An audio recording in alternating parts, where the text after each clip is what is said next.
This was one of Gaza's main fertility clinics, but 2 years ago it was struck in an Israeli attack. 4,000 embryos along with 1,000 sperm samples and unfertilized eggs were destroyed. One of several examples of what the UN calls Israel's systematic destruction of sexual and reproductive health care in Gaza, which has also targeted maternity hospitals. Experts say this could point to a strategy aimed at preventing birth. That's literally what it was. Yeah. 49-page report came out detailing the harrowing nature of sexual violence that Israel has systematically deployed towards Palestinian civilians. 49 pages. No hard evidence has come out about sexual violence happening on October 7, let alone being directed by Hamas with mass rapes occurring. How much has mainstream media talked about that? How much? For months and months and months on end. Now there's real hardline evidence from an independent probe from the United Nations Office of Humanitarian Rights from the Palestinian territories, occupied Palestinian territories, and there is very little coverage on this. I haven't heard a single goddamn person who is a liberal Zionist or a Zionist or even just like a liberal who claims to care about Palestine. I haven't heard them speak on this at all. And also, while mainstream media actively was like screams without words, this is like mass rapes occurred. Hamas did mass rapes over and over and over again, including the mass rape atrocity propaganda that Sheryl Sandberg of Facebook put together, where she literally interviewed Zakah workers who unironically were more responsible for justice never being served for victims of October 7 because they up the bodies in an effort to try to promote their own goddamn corrupt ass charity. And Sheryl Sandberg interviewed Zakat officials who literally lied to her. And that documentary still gets play to this day.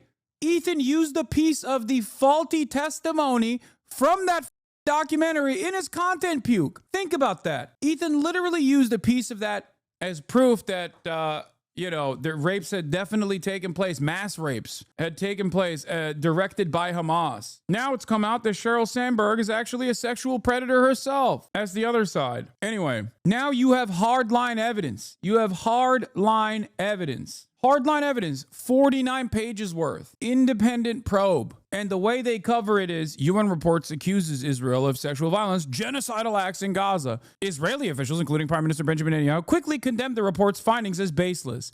UN report accuses Israel of sexual violence against Palestinians. Netanyahu claims anti-Israel bias. UN report accuses Israel forces of genocidal acts, sexual violence in Gaza and the West Bank. When Israel claims something, it's 100% correct. It's definitely correct. If you actually question it, you are Hamas. You are a rapist yourself. You're a rape denialist. All this shit. When Israel is probed by an independent commission by the United Nations, and there's 49 pages worth of real evidence, nothing. Ethan also cited the UN report from UN Victims Advocacy Group claiming that the UN confirmed the mass rape hoax. The report didn't.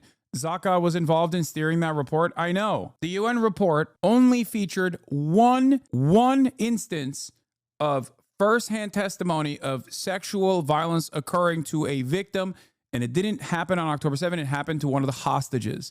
That was it. The UN report itself never actually said, we have found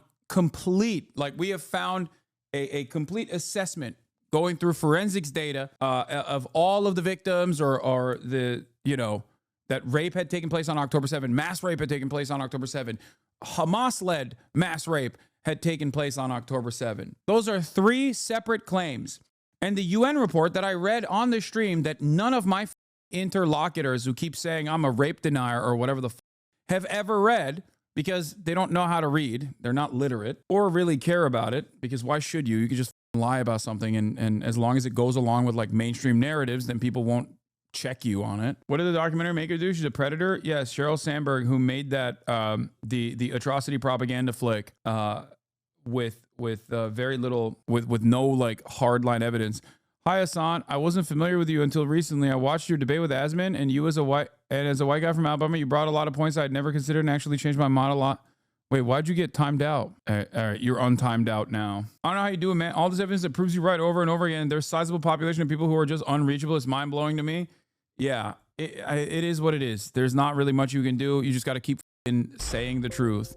And eventually, people will come to their own conclusions. Eventually. But yeah, this is the summarization of it. More than a human can bear, Israel's systematic use of sexual, reproductive, and other forms of gender-based violence since October 2023. This is actually systematic, by the way, not a claim of systematic violence, but there's sufficient evidence in here to showcase both the moral depravity of the Israeli occupying forces, but also how much they've utilized sexual violence as a vehicle of war. I hope you understand that. There is nowhere near this level of evidence from any report on October 7 from an independent party or even Israelis themselves. There isn't. And I say this as someone who does not offhandedly discount the notion that sexual assault might have taken place on October 7. I've maintained the position that sexual violence in all conflict is commonplace, and therefore the likelihood of sexual violence occurring on October 7 is not zero. Okay? I've never said it is. Having said that, however, there is no evidence as to sexual violence actually taking place on October 7. There has been no evidence whatsoever. The Israeli government has denied independent probes into the United Nations trying to actually go in and do forensic analysis. The most famous cases of secondhand and third-hand testimony was all discounted instantly. All of them. Haaretz has written detailed reports on this. It's like literally, it's literally out there if you want to read on this issue at all. Like Israeli media has written about it. As recently as a couple months prior, the main prosecutor that's supposed to be looking at like October 7 violence cases, straight up came out and said, we cannot find a single person to come out and say that they've been raped. They're like, we're looking, we want to prosecute these things, but there is no evidence. There's no hard evidence whatsoever. Yeah, Israel itself blocked the investigations immediately after October 7 and blocked the investigations numerous times, by the way. That is the highest degree of disrespect to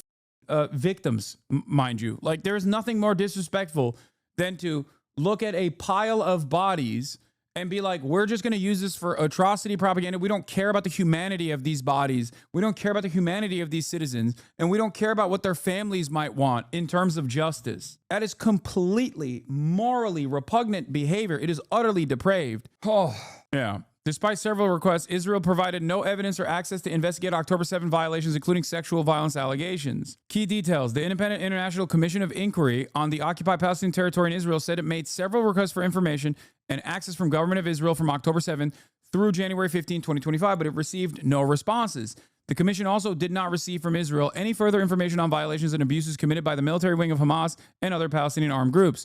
The commission further notes that no information about prosecutions of members of Hamas and other armed groups for the crimes committed on October 7th has been shared. I don't know. I think the people who killed them are worse. That's actually a great point. You're not wrong about this.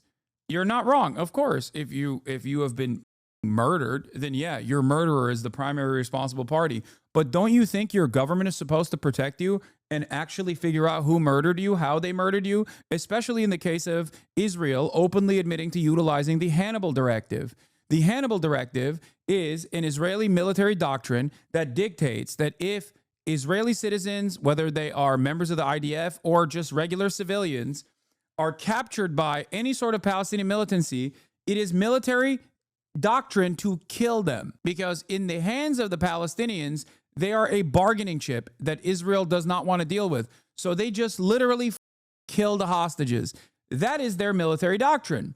And it's not just their military doctrine that people speculated was being applied on October 7.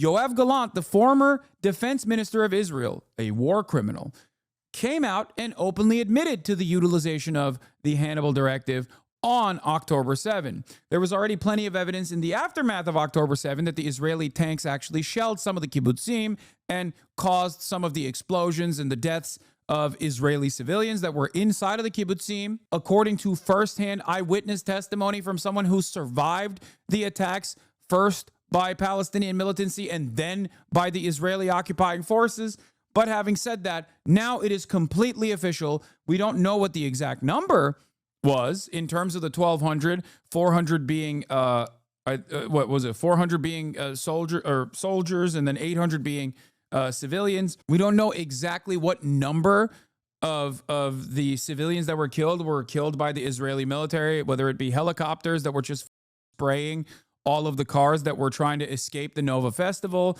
or whether it be the tanks rolling up to the kibbutzim and blowing them up. But I think you and I would both agree that, you know, it is up to the government to honestly make an assessment over who killed who on October 7, specifically so that there can be some kind of restitution, some kind of justice for the victims that were killed on October 7.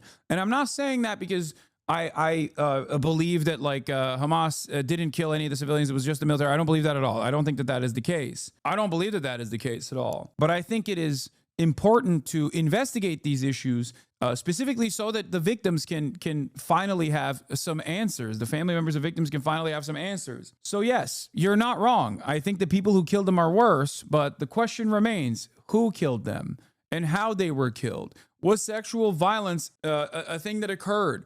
This is important for the families to learn about as well. And that's precisely the reason why many of the victims from October 7 and their family members have sued the Israeli government time and time again.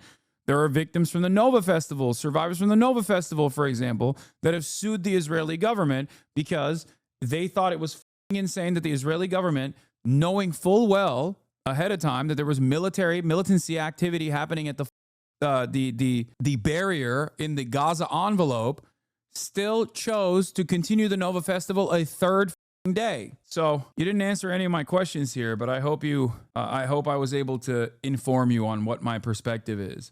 It's also funny because people that come in here and just go, you're a terrorist, I'm sorry, this is one of the issues where I have a lot more knowledge than the average person, okay? I normally wouldn't say this with a high degree of confidence, but you don't want this smoke. There's a reason why none of your favorite content creators want to talk to me about this shit. And that is because they're oblivious, and it's much easier for them to consistently tell their audiences that I'm a bad guy, an Islamist fundamentalist, and a terrorist, and want to undermine Western civilization or some shit. Much easier to do that from the shadows than to actually come in here and have a direct conversation with me, because people would very quickly understand who knows what in that situation. It's much easier to hide behind clips that are cut out of context and be like, oh, this guy doesn't know what he's talking about. He's a terrorist. Anyway, let's continue. Births within a specific group, one of the legal definitions of genocide. Our report finds that Israel has increasingly employed sexual, reproductive and other forms of gender-based violence against Palestinians as part of a broader effort to undermine their right to self-determination. The Commission documented a range of violations against Palestinian women, men, girls and boys, and it alleges that Israeli security forces have carried out systematic rape and other forms of gender-based violence, including forced public stripping, sexual assaults and genital violence. According to the UN, these acts were committed under explicit orders from Israel's top military leadership. That sexual and gender-based violence is increasingly used as a method of war by Israel to destabilize, dominate, oppress and destroy. Once again, projection, by the way. Projection. When Israel's like, Hamas actually had a military directive to rape all the Israeli women or whatever, that's just projection. They accuse you of denying sexual assault when systematic sexual assault is a different accusation with a correspondingly high standard of evidence. It is not some random acts of war crimes that happen in every conflict. Yes, but the standard for evidence for sexual assaults is also high. And they haven't even reached that standard either. If the only thing that we have here is like eyewitness testimony that immediately gets discounted, immediately gets debunked, then how the can you say it happened? Even the UN report that we read quite literally just rehashed. The initial UN report that came out simply just rehashed what the Israeli government was saying. And they openly admitted it. They said, we found only circumstantial at best evidence for sexual assaults happening by looking at the photos that were handed to us by the Israeli government. There was only one claim, and it wasn't from October 7. It was from a captive that actually was a first-hand account of a sexual assault taking place while one of the Israelis was held hostage. That's it. That was the only one by UN's own definition actually reached the standard of hard evidence. It's very strange to keep litigating this over and over again. There is no reason for me to deny that if rapes definitely happened, there's no reason for me to deny it. Why the fuck would I deny it? I've made my position known. People have actually used that position against me by, again, clipping me out of context where I said, even if sexual violence did take place on October 7th, that doesn't justify genocide. I think that's a pretty normal position to have. That is my position. Nothing justifies a genocide. I'll take it one step further. I don't think that a genocide against all Israelis is justifiable because of this report that just came out. That is my real position. That is my moral position. This report that documented 49 pages of Israel engaging in the act of systematic sexual violence against Palestinians, both held captive and across the board in Gaza and in the West Bank, does not justify genociding Israel. It doesn't. Nothing justifies it. Nothing. There is no such thing as defensive genocide, okay? There's no such thing. That is just like the Israeli position right now, but that's not a real thing. As far as the Israelis raping Palestinians to death, it's on camera, chat. They literally did it on CCTV. There's a dead person who died after being anally raped by the Israeli concentration camp guards. So we know that that actually happened. There's a victim, there's an autopsy report, and they did it on camera. And when the government tried to prosecute them because they were worried that the ICC was going to come after them for that as well, in an effort to use complementarity as a shield, they tried to prosecute the soldiers, and then Israel did a pro-rape riot. Israel did a pro-rape riot where they successfully got the rapist concentration guards camps out of jail. They released them. And then the Israeli government turned around and became an incredibly famous television figure in Israel. He unmasked himself voluntarily and said, I was the top rapist, and he became a beloved television personality. Think about how fucking insane that is. Think about the moral rot. Yeah, Israeli protesters held a rally for the right to rape prisoners. The Israeli Knesset held an emergency meeting. And in the Israeli Knesset, where they held an emergency meeting, a member of Benjamin Netanyahu's Likud party came out and said, of course, the concentration camp guards have a right to rape Palestinians. Like, they actively had this fight on camera. Now, just because you didn't hear about this doesn't mean it didn't happen. It is on you to, at the very least, not come in here with some kind of fucking energy without any of this information in your mind. Just because your favorite content creator didn't see it does not mean that it didn't happen. They did this live on television. I covered it at the time. Perhaps I know more than you on this issue, and that's why I'm so angry. Perhaps my anger and resentment does not stem from some sort of secret anti-Semitism in the way that all these dipshits claim. I hate addressing this over and over again every single day, but like, the dumbest person you've ever encountered will just come out and make a YouTube video basically rehashing like Reddit posts that they've seen with like 12-second clips, and then it becomes my problem. And because I want to constantly educate people who are misguided, I have to sit there and over and over again repeat my points over and over again to people who don't even care about it. Fuck. Anyway, here it is. Sheryl Sandberg, former Facebook COO who directed the documentary Screams Before Silence, alleging mass sexual violence by Hamas on October 7th without presenting credible evidence or identifying survivors, is now facing accusations of sexual misconduct herself. In a memoir by Sarah Wynne Williams, Sandberg is alleged to have spent $13,000 on lingerie for herself and her assistant during a work trip and engaged in intimate behavior, such as inviting the assistant to come to bed on a private jet. Anyway, yeah, there was a Haaretz report on Israel using Palestinians as human shields. That's another thing. Documented a pattern of sexual violence. Israel also admitted that as well. Something, dude, that's why I always say, like, if you want to know what the Israel's up to, if you want to be woke, if you want to actually be aware of like what is exactly happening, you can wait for the New York Times to write about it 6 months in the future, or you can be in here right now and learn about it in real time. And there's not always an assurance that the New York Times is going to write about it 6 years or 6 months in the future anyway.